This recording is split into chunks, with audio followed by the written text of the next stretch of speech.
Mi esposa me tenía encima de la mesa unos recortes de periódico.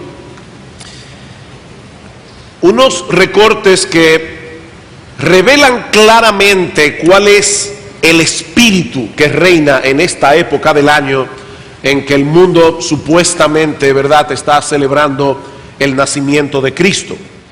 En uno de los recortes aparecía una copa de champaña con un anuncio que decía: esta es la verdadera esencia de la Navidad. No sé cómo interpretarlo. Anunciaba con bombos y platillos que había llegado el mes de bebiembre. Deduzcan ustedes.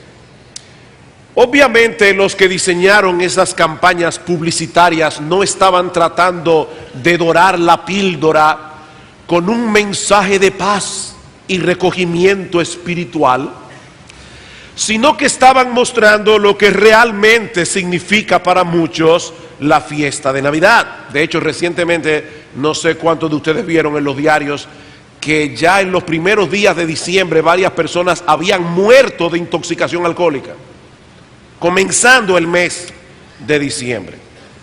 Ahora, lo que yo quiero hacer en esta mañana no es denunciar la forma inadecuada como el mundo celebra la Navidad, sino más bien considerar con ustedes una de las profecías sorprendentes que encontramos en el Antiguo Testamento acerca de la persona de nuestro Señor Jesucristo, escrita unos 700 años antes de su nacimiento. Una profecía que nos ayuda a entender la verdadera esencia de este evento que estamos celebrando en estos días. Yo les pido por favor que vayan conmigo al libro del profeta Miqueas.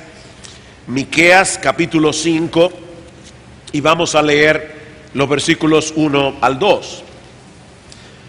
De paso, este programa de lectura que hemos repartido es precisamente para que podamos todos juntos ir leyendo toda la Biblia a lo largo de estos 2 años. Es algo que unifica a la iglesia, el hecho de que todos podamos estar leyendo la misma cosa. No es obligatorio, pero si usted desea hacerlo, yo creo que sería muy bueno.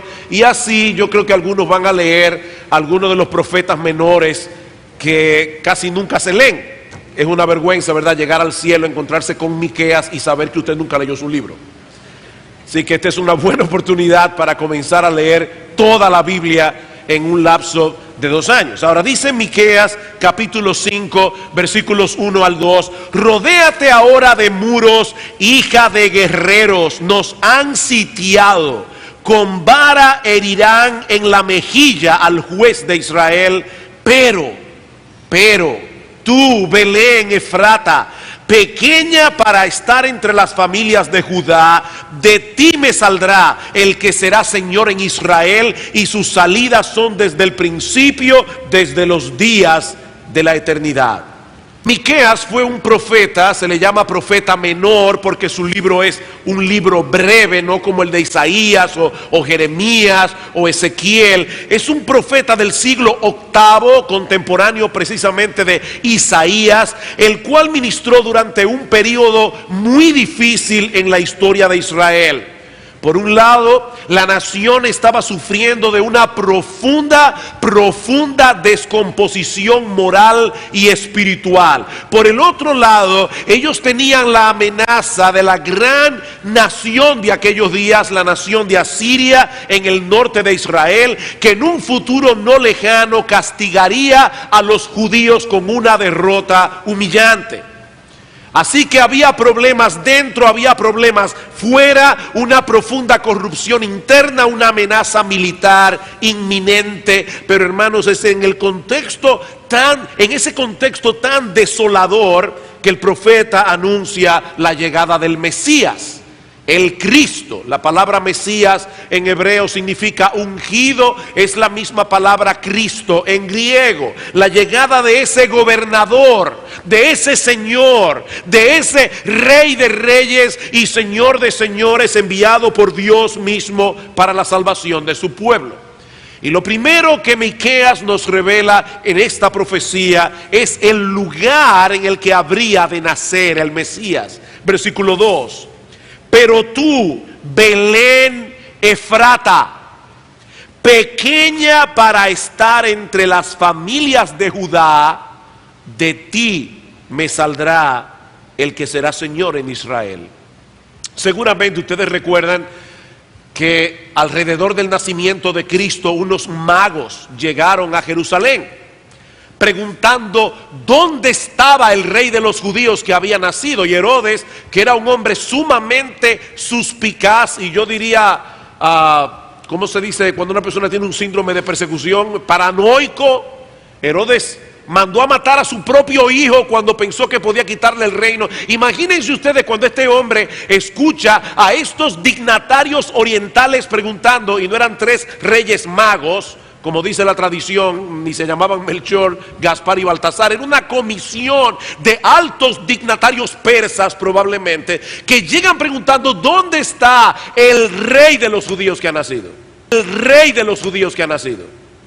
Herodes inmediatamente mandó a llamar a los estudiosos de las escrituras en el pueblo de Israel, les hizo la misma pregunta y ellos respondieron de inmediato: en Belén de Judea, porque así está escrito por el profeta. Mis hermanos, entre los judíos no había ninguna duda de que el Mesías nacería en Belén, porque Dios lo había anunciado 700 años antes de su nacimiento. Ahora, lo que ellos sí perdieron de vista fue el por qué Dios eligió un poblado como Belén para que el Mesías naciera allí. ¿Por qué Belén? ¿Por qué una aldea tan pequeña que de hecho en ocasiones fue pasada por alto cuando se censó los poblados de Judá? Eso es lo que dice Miqueas. Dice: pequeña para estar entre las familias de Judá. Mi familia nació en Belén, mis abuelos paternos, excepto mi abuelo materno, que nació en una ciudad llamada Bet-Yala, cerca de Belén. Eran poblados tan pequeños, mi abuelo era un fumador empedernido. Eran poblados tan pequeños que decían que si usted encendía un cigarrillo en Belén y salía caminando hacia Bet-Yala, llegaba fumándoselo todavía. Eran poblados pequeñitos. Todavía en el día de hoy, creo que Bet-Yala no tiene más de 11,000 habitantes. Cristo pudo haber nacido en Roma, la capital del imperio. Por lo menos pudo haber nacido en la ciudad de Jerusalén, la ciudad más importante de Israel. Pero Dios escogió una pequeña e insignificante aldea, y dentro de esa aldea un establo para la encarnación de su Hijo, nuestro Señor Jesucristo. Y la pregunta es: ¿por qué? ¿Por qué Jesús tuvo que nacer en un lugar como Belén? Bueno, probablemente por 2 razones. La primera es que Dios siempre suele hacer las cosas de tal manera que su gloria sea exaltada y la soberbia del hombre humillada. Así Belén hubiera sido una ciudad imponente, famosa por sus edificaciones o por su poderío militar, económico, algunos pensarían que fue precisamente por causa de esos logros humanos que Dios la escogió. Pero no, mis hermanos, Dios hace las cosas como las hace para que no pongamos nuestros ojos en la supuesta grandeza del hombre, sino más bien en la grandeza de su bondad, en la grandeza de su misericordia, al derramar su favor sobre personas que no lo merecen, personas que son indignas. Esa es la enseñanza de Pablo en 1 Corintios 1:26, un pasaje que estudiamos hace unos domingos atrás en la serie que estamos dando regularmente en 1 Corintios. Los creyentes en la iglesia en Corinto estaban divididos entre sí, alineándose en torno a personalidades humanas. Yo soy de Pablo, yo soy de Apolos, yo soy de Cefas. Y Pablo tuvo que escribirle: mirad, hermanos, vuestra vocación, que no sois muchos sabios según la carne, ni muchos poderosos, ni muchos nobles, sino que lo necio del mundo escogió Dios para avergonzar a los sabios, y lo débil del mundo escogió Dios para avergonzar a lo fuerte, y lo vil del mundo y lo menospreciado escogió Dios, y lo que no es, para deshacer lo que es. ¿Saben para qué? Para que nadie se jacte en su presencia, dice Pablo. Para que nadie se jacte en su presencia, dice Pablo. En otras palabras, Dios busca la manera de desinflar el orgullo humano. ¿Saben por qué? Porque ese es el gran problema humano. Dios se encarga de desinflar el orgullo humano porque ese es el gran problema humano. La Biblia nos enseña que Dios nos creó para su gloria y para que nosotros nos gozáramos en Dios por siempre. Pero lamentablemente el hombre no permaneció en su condición original. El hombre se rebeló contra su creador. Su rebeldía trajo consigo un sinnúmero de consecuencias terribles para la raza humana. El hombre se convirtió en un enemigo de Dios y en un peligro de sus semejantes. En estos días, cuando pasó la tragedia en Newtown, uno de nuestros periódicos tenía un editorial titulado "La sociedad está enferma".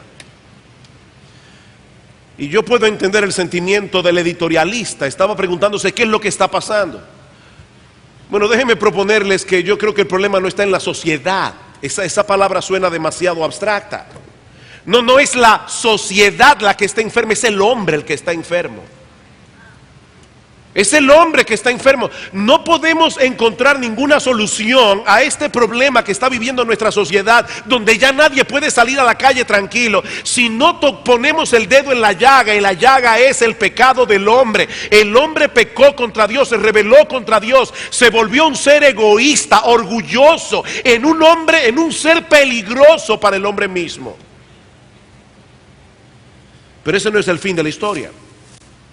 Nosotros sabemos que desde el mismo momento en que el pecado entró en el mundo, Dios reveló un plan de salvación con el propósito de revertir los efectos que el pecado había producido en la creación y en el hombre. Y de esa manera hacer una demostración de su gloria mucho más extraordinaria que la que su creación original hubiese podido transmitir. Queridos amigos, amados hermanos, fue para eso que el Hijo de Dios se hizo hombre hace 2000 años atrás. Para restaurar al hombre dañado y convertirlo en el adorador que siempre debió haber sido. Pero para eso el hombre tenía que ser humillado. El hombre tiene que recordar que no es Dios. Solo Dios es Dios. El hombre no es Dios. Y Cristo se introdujo de tal manera en el escenario de la historia en la primera Navidad, para que solo el Dios de gloria recibiera toda la gloria. No había nada extraordinario en la aldea de Belén. No había nada extraordinario en el establo donde María dio a luz. Y ¿saben qué, mis amados hermanos? Tampoco hay nada extraordinario en aquellos hombres y mujeres que Dios escogió desde antes de la fundación del mundo para hacerlos beneficiarios de una salvación tan grande. Es por gracia, mis hermanos, para que solo el Dios de toda gracia se lleve toda la gloria. Para que solo el Dios de toda gracia se lleve toda la gloria. Por eso Pablo sigue diciendo en ese pasaje de 1 Corintios: mas por Él, por Dios, estáis vosotros en Cristo Jesús, el cual nos ha sido hecho por Dios. Dios nos atrae a Cristo, Dios nos llama a salvación, Dios salva. ¿Saben para qué? Para que, como está escrito, el que se gloría, gloríese en el Señor. Miren, mis hermanos, si hay un grupo de personas en el mundo a quienes les resulta ridículo actuar con orgullo, es a los cristianos. Y mientras más pasa el tiempo, más me convenzo de que esa es una de las grandes verdades que los cristianos deben recordar todo el tiempo, porque el orgullo sigue siendo el problema de nuestro corazón. Por eso es que hay tantos problemas a veces en la iglesia. Es el orgullo. Es el orgullo, nos creemos demasiado importantes. Hermanos, si hay personas para quienes es ridículo ser orgulloso, es para los cristianos, porque el mero hecho de profesar que somos seguidores de Cristo es un anuncio público de nuestra propia bajeza y pecaminosidad. Ahora, yo creo que es probable que Cristo haya nacido en la aldea de Belén para mostrar también desde el principio el carácter de su obra. el carácter de su obra. Él no vino para ser servido, sino para servir. Él vino a tomar el lugar de pecadores culpables que no merecían un palacio, sino un patíbulo. Yo voy a repetir eso otra vez, hermanos. ¿Para qué vino Cristo? Él vino a tomar nuestro lugar. ¿Y qué es lo que tú y yo merecemos por nuestros pecados delante de la justicia de Dios? No un palacio, merecemos un patíbulo. Para los niños y jóvenes que están aquí que no saben lo que es un patíbulo es algo que deberían construirlo o en el día de hoy para aplicar la pena de muerte sobre aquellos que matan a otros seres humanos, como dice la Biblia, y yo creo que eso disminuiría en gran manera la delincuencia en este país. Un patíbulo es el lugar donde se ejecutan los culpables. Bueno, Cristo nació en una aldea pequeña e insignificante porque Él vino en nuestra representación. Él vino a tomar nuestro lugar, y lo que nosotros merecemos no es un palacio, lo que nosotros merecemos es un patíbulo. Antes de ser exaltado era necesario que Cristo fuera humillado. Esa es la enseñanza de Pablo en Filipenses capítulo 2. Haya pues en vosotros este sentir que hubo también en Cristo Jesús, el cual siendo en forma de Dios no estimó el ser igual a Dios como cosa que aferrarse, sino que se despojó a sí mismo, tomando forma de siervo, hecho semejante a los hombres, y estando en la condición de hombre, todavía se humilló más, haciéndose obediente hasta la muerte, y muerte de cruz, la muerte de un criminal. Cristo se humilló hasta lo sumo, consecuentemente fue exaltado hasta lo sumo, dice Pablo. Primero la humillación, luego la exaltación. Pero Miqueas no solo profetizó 700 años antes el lugar en el que Cristo habría de nacer para dejar al hombre sin excusa, su palabra está ahí, sino que también profetizó la naturaleza de su gobierno. La naturaleza de su gobierno. Noten una vez más: pero tú, Belén Efrata, pequeña para estar entre las familias de Judá, de ti me saldrá el que será Señor en Israel. Bueno, es obvio que el Mesías prometido viene en calidad de gobernante. De ti me saldrá el que será Señor en Israel. Lo que no es tan obvio en el texto es que Él no viene a gobernar en su propio nombre. Miren, mis hermanos, en la Biblia no hay ninguna palabra de más. La Biblia entera es inspirada por Dios, de cabo a rabo, cada palabra. Escuchen el texto otra vez. Allí no dice: Belén Efrata, de ti saldrá el que será Señor en Israel. No, eso no es lo que el texto dice. El texto dice: de ti me saldrá el que será Señor en Israel. En otras palabras, ese que nacerá en ti viene de parte de mí. Ese que nacerá en ti viene de parte de mí, dice Dios. Estas son palabras muy similares a las que aparecen en el primer libro de Samuel, capítulo 16, versículo 1. No tienen que buscarlo, pero allí Dios envía a Samuel a ungir a David en sustitución del rey Saúl, que había fallado como gobernante. ¿Y qué le dice Dios a Samuel? Llena tu cuerno de aceite, porque en aquella época los reyes eran ordenados en el oficio ungiéndolos con aceite. Dice: llena tu cuerno de aceite y ven que te enviaré a Isaí, el padre de David, a Isaí de Belén, porque de sus hijos me he provisto rey. De sus hijos me he provisto rey. Saúl fracasó como gobernante, como fracasaron muchos de los reyes de Israel. En vez de gobernar al pueblo en conformidad con la ley de Dios, Ellos trataron de establecer más bien su propia voluntad. Pero lo que está diciendo Miqueas en el capítulo 5, versículo 2, es que este Mesías vendría al mundo a gobernar de parte de Dios, a establecer la voluntad de Dios, el gobierno de Dios en el mundo. En otras palabras, este Mesías habría de someterse él mismo a la voluntad de su Padre, y él llevaría a sus seguidores a hacer exactamente lo mismo. Y eso nos dice algo acerca de la naturaleza del gobierno que Cristo vino a implantar en el mundo. Esto es algo que Cristo repetía una y otra vez. En Juan capítulo 4, versículo 34, dice el Señor a sus discípulos: mi comida es que haga la voluntad del que me envió. Esa es mi comida, ese es mi alimento. Que yo haga lo que Dios quiere. En Juan capítulo 5, versículo 30, porque no busco mi voluntad, sino la voluntad del que me envió, la del Padre. Y en Juan 7, 16, mi doctrina no es mía, sino de aquel que me envió. Eso fue lo que los judíos perdieron de vista cuando Cristo vino al mundo hace 2000 años atrás. ¿Qué estaban esperando ellos? Un guerrero victorioso, poderoso, que derrotara a todos los enemigos de Israel y que implantara en la tierra de Palestina un reino universal. Y óigame, algún día Cristo volverá, implantará su reino eterno en el mundo, pero esa no era la misión de su primera venida. Esa no era la misión de su primera venida. Cristo vino más bien a hacer posible que hombres y mujeres rebeldes contra Dios se arrepintieran de su rebeldía y se sometieran voluntariamente al gobierno de Dios.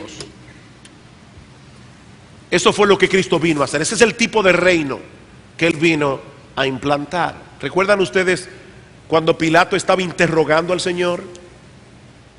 Y Cristo le dijo: Pilato, mi reino no es de este mundo. Mi reino no es de este mundo. Pilato, mi reino no es como el que tú tienes en mente. Si mi reino fuera de este mundo, dice Cristo, mis servidores pelearían para que yo no fuera entregado a los judíos, pero mi reino no es de aquí. Y Pilato estaba tan confundido que le pregunta al Señor: pero entonces, ¿eres tú rey? ¿Eres tú rey? Puede ser una pregunta complicada, porque si Jesús decía simplemente sí, podía dar lugar a malas interpretaciones, porque Él no era el tipo de rey que Pilato tenía en mente. Pero tampoco podía negar que Él era rey, en el más alto sentido del término. ¿Cuál fue la respuesta de Jesús? Respondió Jesús: tú dices que yo soy rey, yo para esto he nacido y para esto he venido al mundo. Escuchen esto: para dar testimonio a la verdad. Todo aquel que es de la verdad oye mi voz. ¿Ven cómo Cristo conecta aquí su reinado con la verdad? Si Jesús hubiera venido a implantar un reino terrenal como los reinos que nosotros conocemos, ¿saben qué hubiera sido lo primero que Él hubiera hecho? Reclutar soldados. Eso no es lo primero que hace un individuo cuando va a dar un golpe de estado y va a conquistar una nación. Reclutar soldados. Pero ¿qué hizo Cristo? Predicar la verdad, enseñar la verdad, proclamar la verdad. ¿Saben por qué? Porque la victoria de Cristo como rey no se obtiene forzando a sus enemigos desde fuera, sino dándoles convicciones desde dentro. Y su arma de guerra es la verdad. El hombre está lleno de mentiras. El hombre está lleno de confusión. El hombre no entiende ni para qué está aquí, ni cuál es el propósito de su existencia, ni para dónde va. El hombre está en tinieblas. El reino que Cristo vino a implantar está compuesto de hombres y mujeres que han entendido y se han sometido voluntariamente a la verdad de Dios. Una verdad que Cristo encarna. Yo soy el camino, dice el Señor, la verdad y la vida. Nadie viene al Padre sino por mí. Fue ese tipo de reino el que Cristo viene a establecer, el que Cristo vino a establecer. De ti me saldrá el que será Señor en Israel. Pero hay algo más que Miqueas profetiza acerca del Mesías. Hemos visto ya el lugar de su nacimiento, una aldea insignificante llamada Belén. Hemos visto ya la naturaleza de su gobierno. Él vino a hacer que los hombres se sometieran a la voluntad de Dios, que depusieran su rebeldía, que se sometieran a Dios.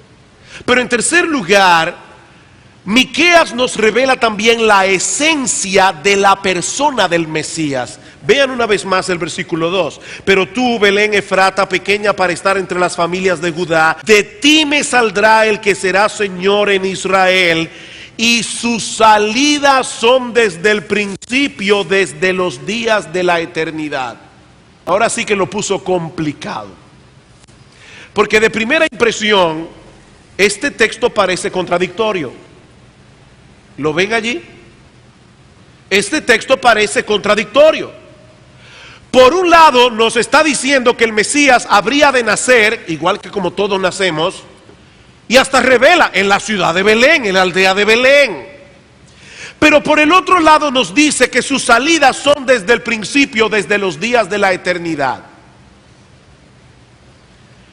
El nacimiento de todo ser humano marca el inicio de una nueva vida, ¿verdad? Antes de tu nacer, tú no existías. Tú comenzaste a existir cuando fuiste engendrado, como persona. Pero lo que Miqueas está diciendo aquí es que este gobernante que habría de nacer en Belén, en realidad era eterno. Este gobernante que habría de nacer como un bebé en Belén, era eterno. ¿Cómo puede nacer una persona que siempre ha existido? Esa es la pregunta. ¿Cómo puede nacer una persona que siempre ha existido? Miren, hermanos, a mí la Biblia me maravilla. A mí la Biblia me maravilla. Casi todos estos profetas que profetizaron acerca de Cristo no entendieron lo que estaban escribiendo.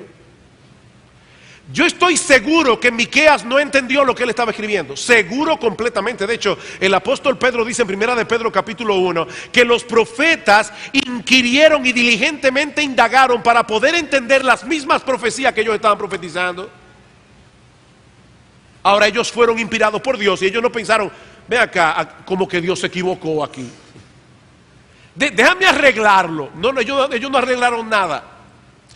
Ellos escribieron exactamente lo que Dios les pidió que escribieran, aunque no lo entendieran. Y Miqueas dijo hace 700 años antes del nacimiento de Cristo que ese bebé que habría de nacer en Belén Efrata existía desde siempre. Pero no solo eso. Si algo sabían los judíos, es que había un solo ser que existe desde siempre: Dios. Dios. Hermanos del sonido, se me está yendo el sonido. ¿Verdad que sí? Como que hay un... No. Pues es mi oído que se está yendo. Si algo sabían los judíos es que el único ser eterno que existe es Dios.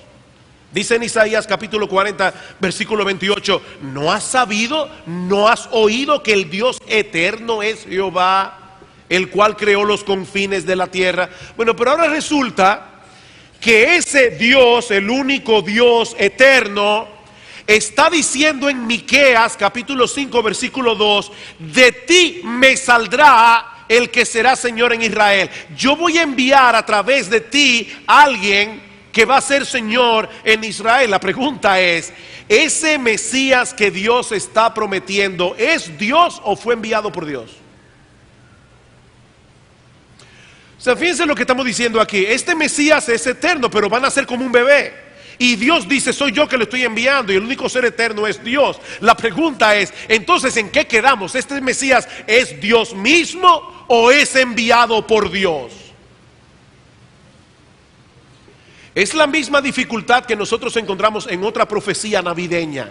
Isaías capítulo 9, versículo 6, hablando acerca del nacimiento de Cristo. Y recuerden que Isaías y Miqueas eran contemporáneos, 700 años antes del nacimiento de Cristo. Isaías no solo profetizó: he aquí una virgen concebirá y dará a luz un niño y llamará su nombre Emanuel, que traducido es Dios con nosotros, Isaías 7:14. Sino que también en Isaías 9:6, hablando de ese niño que nacería de una virgen en Belén, dice: porque un niño nos es nacido, un niño, hijo nos es dado, y el principado será sobre su hombro. Él será Señor en Israel. Él viene con autoridad y se llamará su nombre. El nombre de este niño, el nombre de este bebé será llamado Admirable Consejero, Dios Fuerte, Padre Eterno y Príncipe de Paz. No hay que ser un genio de la exégesis para ver el problema, ¿verdad? ¿Cómo puede alguien ser llamado Dios fuerte, Padre eterno, y al mismo tiempo nacer como un niño? ¿Cómo puede ser posible? Bueno, la respuesta a esta pregunta no solo es la más misteriosa que el hombre haya podido hacerse alguna vez, sino la más extraordinaria que un ser humano haya escuchado jamás. Lo que ocurrió hace cerca de 2000 años en una aldea insignificante de Palestina llamada Belén no fue el nacimiento de un niño común y corriente, sino el acto de amor más extravagante que alguna vez haya ocurrido en la historia. No fue el nacimiento de un niño común y corriente, sino el acto de amor más extravagante que alguna vez haya ocurrido en la historia. La segunda persona de la Trinidad, Dios el Hijo, se hizo hombre voluntariamente y fue enviado por Dios el Padre a rescatar pecadores como tú y como yo, muriendo en nuestro lugar en la cruz del Calvario. Es por esto que este niño puede ser llamado con toda propiedad Dios fuerte y Padre eterno. El mismo Cristo le dijo en una ocasión a los judíos, Juan capítulo 10, versículo 30, yo y el Padre somos uno. Y a Felipe le dice en Juan capítulo 14, versículo 9, Felipe, el que me ha visto a mí, ha visto al Padre. El que me ha visto a mí, ha visto al Padre. He ahí la solución del dilema. Jesús nació como un niño en la aldea de Belén, pero no era otro que el Hijo de Dios, la segunda persona de la Trinidad, asumiendo en el tiempo una naturaleza humana, semejante en todo a la nuestra, pero sin pecado.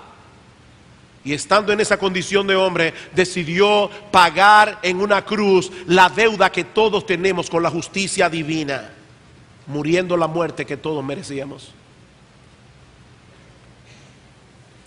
Así que es Dios el que envía a Dios.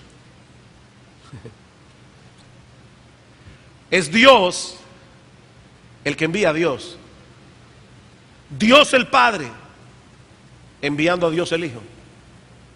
Esa es la enseñanza de Juan en su introducción del Evangelio. En el principio era el Verbo, y el Verbo era con Dios, y el Verbo era Dios.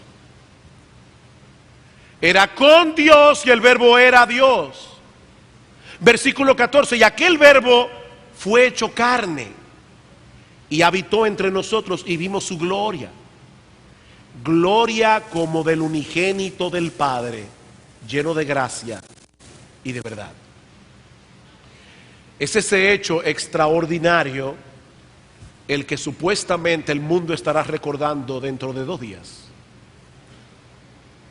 El nacimiento de aquel que vino a redimirnos del pecado para que nosotros pudiésemos cumplir el propósito de nuestra existencia: glorificar a Dios y gozar de Él por siempre. Glorificar a Dios y gozar de Él por siempre.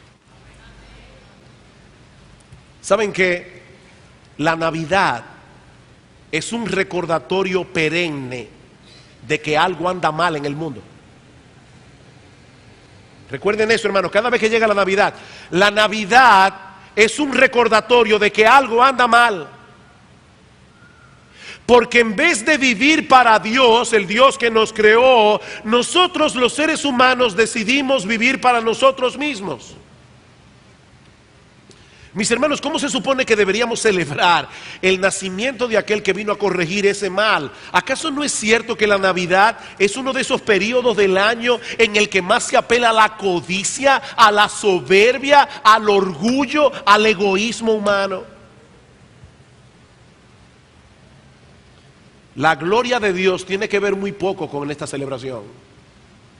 Muy poco. Aún aquellas personas que critican el materialismo de esta época, porque hay personas sensatas que critican el materialismo de la Navidad, de la temporada navideña, ¿qué nos ofrecen a cambio? ¿Qué nos ofrecen a cambio? Que pasemos tiempo con la familia. Esta es una época, aquí es que la telefónica se vuelve millonaria, porque comienzan, llama a tu mamá que está en Nueva York. Esta es una época para estar cerca. Y está bien, yo no tengo ningún problema. A mí me encantan las reuniones de Navidad, me encanta la cena del 24. Yo no tengo problema con eso. Me encanta comer pastel en hoja, y pastelito, y puerco, porque yo soy naturista. Yo no sé qué puede haber más natural que un puerco. A mí me encanta todo eso, hermano. Yo no estoy criticando eso en sí. Pero esa no es la opción. O que pensemos en los más desposeídos. Y eso está bien. Esto es una época en que nosotros podemos hacer mucho bien. Pero ¿saben qué? Ninguna de esas cosas toca el nervio de la Navidad. ¿Cuál fue el primer himno que se compuso de Navidad? El que cantaron los ángeles en el texto que leyó Lester al principio. Gloria a Dios en las alturas. Y en la tierra paz a los hombres. No a los hombres de buena voluntad, no, a los hombres que por la buena voluntad de Dios reciben la paz que Cristo vino a traer. Pero todo comienza con la gloria de Dios. El foco de la Navidad es la gloria de Dios. Cristo nació para la gloria de Dios. Gloria a Dios en las alturas. Tan pronto nosotros ponemos al hombre en el medio del escenario, ya perdimos el foco. Nosotros no somos los protagonistas de esta historia. El papel protagónico le pertenece únicamente a nuestro Dios, que creó todas las cosas para su gloria. ¿Recuerdan aquella ilustración de Francis Chan que yo di una vez hace meses atrás? El individuo que lo contratan como extra en una película. Y él renta el cine, invita a todos sus familiares y sus amigos para que vean la película en la que él actúa. Y resulta que en la película él sale en una escena un microsegundo y de espalda solamente se le ve la coronilla de la cabeza. Tal vez la mamá lo identifica. Y cuando termina la película, sus amigos le dicen, pero qué estúpido eres. ¿Y quién te dijo a ti que esa película es sobre ti? Bueno, hermanos, esta película no es sobre nosotros. El actor principal, el protagonista de este drama es Dios y su gloria. Pablo dice en Romanos capítulo 3 versículo 23, todos pecamos y nos quedamos cortos de alcanzar el propósito para el cual fuimos creados, la gloria de Dios.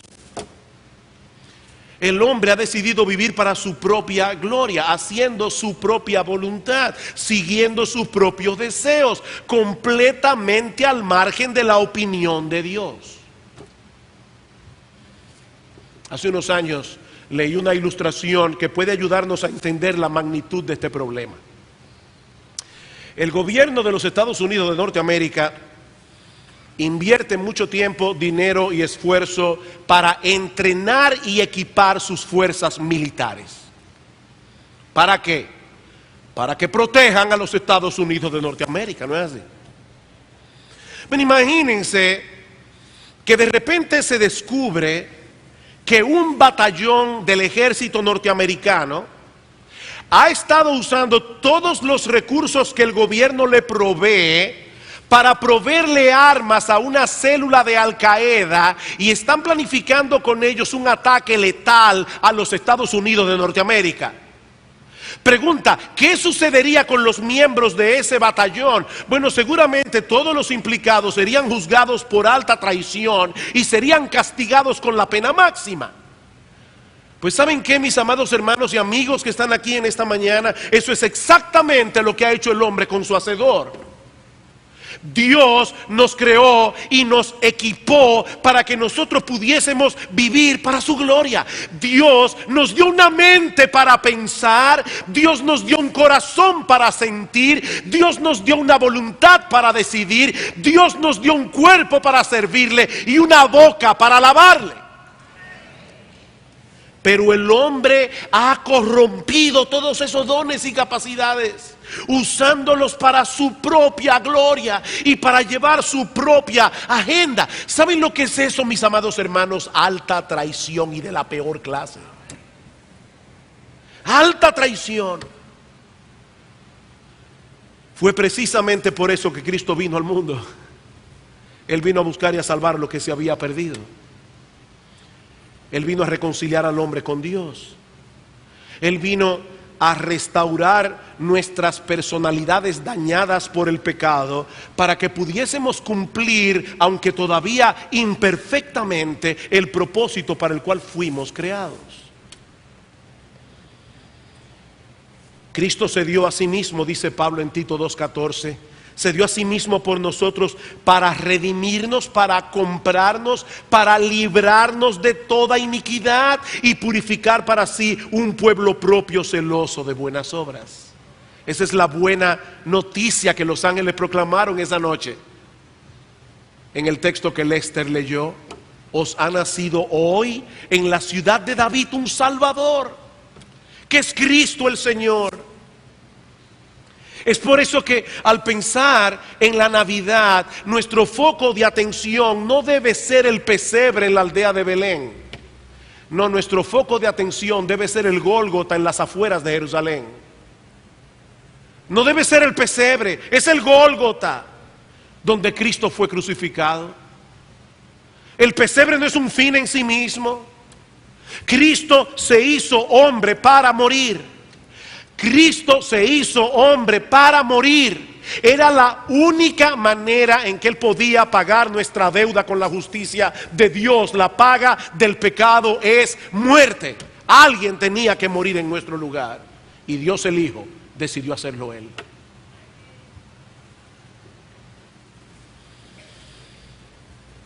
Déjame hacerte una pregunta.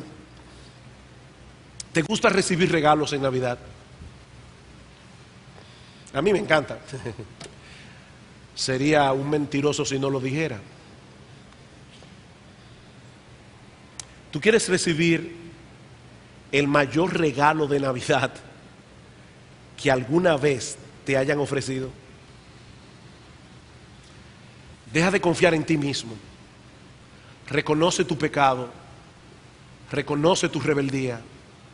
Ríndete a Dios, confiando únicamente en Cristo y en la obra de salvación que Él llevó a cabo en la cruz del Calvario, al que no conoció pecado, por nosotros, por causa nuestra, por nuestro favor, Dios a Él lo hizo pecado, para que nosotros en cambio fuésemos hechos justicia de Dios en Él, dice Pablo.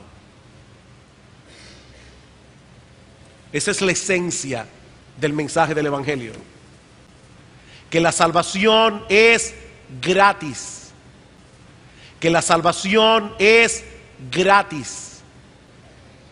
Gratuita por medio de la fe. No porque sea barata, sino porque alguien ya pagó el precio. Es gratis por medio de la fe. Mi amigo, no desprecies ese regalo. No desprecies ese regalo, porque no hay posibilidad de salvación fuera de Cristo. Es por eso que Dios anunció con tantos siglos de antelación todo lo concerniente a su nacimiento, todo lo concerniente a su ministerio, todo lo concerniente a su obra de redención. ¿Saben para qué? Para que nadie se equivocara y nadie tuviera excusas. Aquí está la Biblia. Este libro es único, este libro es extraordinario, este libro solo lo pudo haber escrito Dios. No hay excusa. Y mira, mi amigo, tú puedes tratar hoy de evadir lo que es obvio, porque eso es obvio. Tú puedes tratar de evadir lo que es obvio, puedes pasar por alto la evidencia. El día llegará en que nadie podrá pasarla por alto. El día llegará en que nadie podrá pasarla por alto.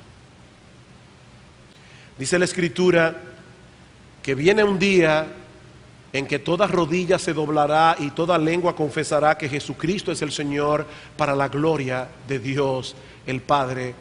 Toda rodilla, toda lengua. Lamentablemente para muchos será demasiado tarde. Demasiado tarde. Mi amigo, humíllate hoy ante el Señor. Hoy todavía estás a tiempo de arreglar tus cuentas con Él. Reconoce tu pecado. Reconoce que no hay nada bueno en ti que pueda hacerte ganar méritos en su presencia. Ven clamando por misericordia. Ven confiando únicamente en Cristo, arrepentido de tus pecados. Yo te aseguro, por la autoridad que me confiere la palabra de Dios, que hoy serás perdonado de todos tus pecados. Hoy, ahora mismo. Pide misericordia y misericordia te será otorgada.